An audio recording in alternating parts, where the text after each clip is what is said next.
देसाई मी इयत्ता तिसरीत शिकते. इतिहासाच्या पानावर रयतेच्या मनावर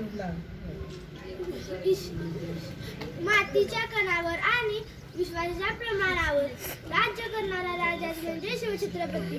अख्ख्या जगाला हेवा वाटेल असा मराठ्यांचा कैवारी, शत्रूला पाणी पाजून स्वराज्याची अखंडता पताका फडकवणारा शिवाजी.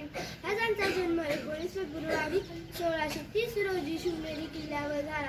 शिवराय लहानपणापासून अत्यंत हुशार आणि कुशाग्र बुद्धीचे होते. जाऊ त्यांना लहानपणी रामाच्या, कृष्णाच्या आणि शूरवीरांच्या गोष्टी सांगत.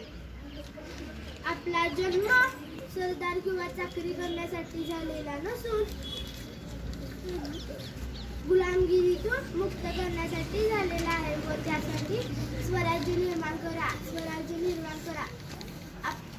जिजाऊंचे हे स्वप्न पूर्ण करण्यासाठी अवघ्या 15व्या वर्षी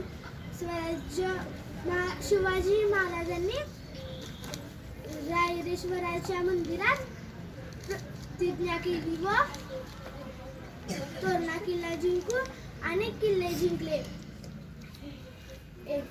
म्हणतात ना, ताकद तर सर्वांच्यातच असते. तलवार ही सर्वांच्याच हातात होती, जोर तर सर्वांच्याच मनगटात होता.